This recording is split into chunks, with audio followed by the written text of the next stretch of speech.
Hello, how are you? I was waiting for you. Come with me.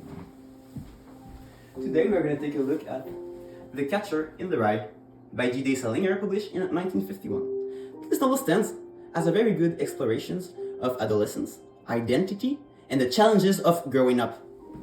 And the story unfolds through the perspective of its protagonist, Holden Caulfield, a disenchanted and rebellious teenager who has just been expelled from an elite boarding school.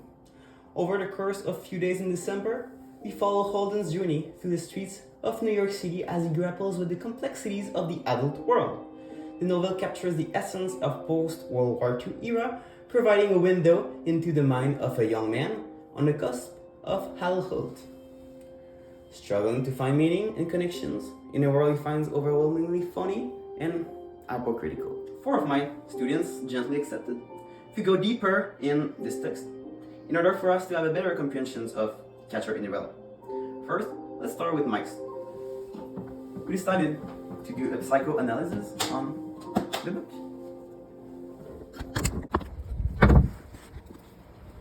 Using these psychological lenses can help us reveal the intricate working of Holden Caulfield's mind, unraveling the symbolic manifestation, the influence of the ID, as well as the exploration of the unconscious. Holden Caulfield often employs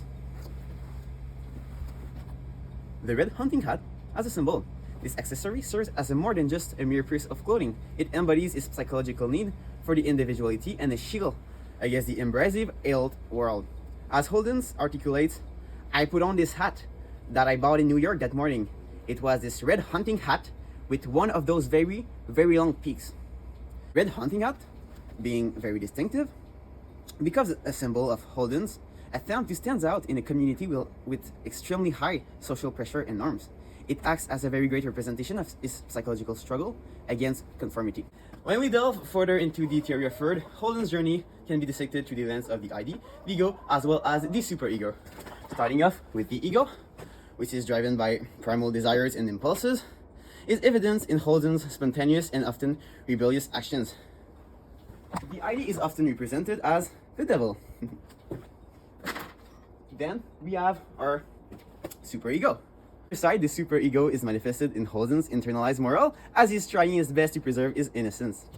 The superego is often represented as an angel.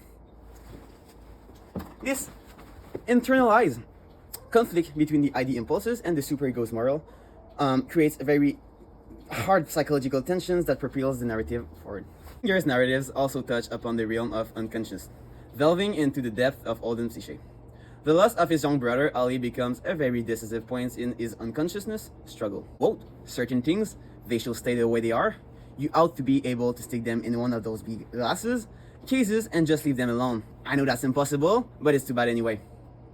This unveils Holden's unconsciousness desire to preserve and protect his purity of the childhood. The unconscious of Holden's becomes a reservoir of unresolved emotion. Sadly for him, they are often making surface in the most desperate moment. Very interesting to analyze Catcher in the Rye under the eyes of a psychoanalyst. And this gives me a great idea. For the next part, let's analyze the book with not this necklace, but this one. A book written by Guy de Maupassant. In juxtaposing The Catcher in the Rye with Guy de Maupassant's necklace, we discern intriguing parallels and divergence in their thematic explorations and character psychology. Both narratives delves into the consequences of societal expectations and the pursuit of an elusive idea. In The Catcher in the Rye, Holden Caulfield rebels against society, norms, and expectations, seeking authenticity and rejecting the funniness he perceives in the adult world. This sentiment is encapsulated in his declaration, "Certain things, they shall stay the way they are. You ought to be able to stick them in one of those big glasses cases and just leave them alone. I know that's impossible, but it's too bad anyway."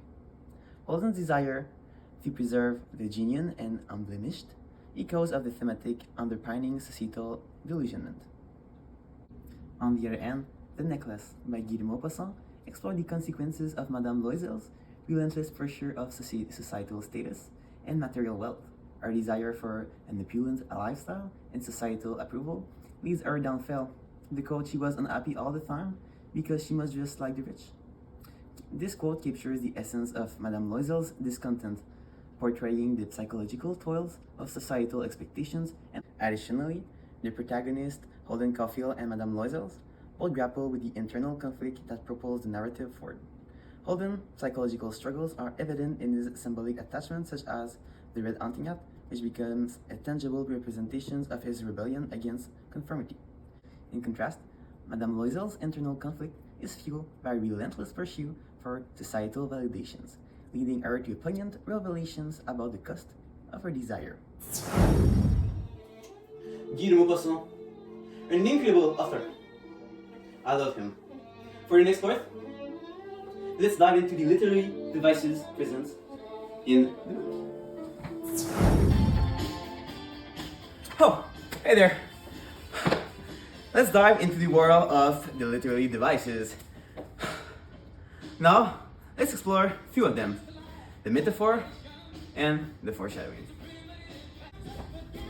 First up, let's talk about the metaphor. In one of the memorable passages, our protagonist, Holden Caulfield, drops a profound insight. Life's a game, boy. Life's a game that one plays according to the rules.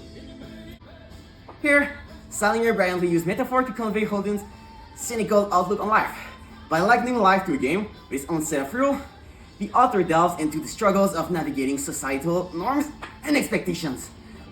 It is a metamorphical journey that captures Holden's internal conflicts and the challenges he faces in confronting the rules of the society.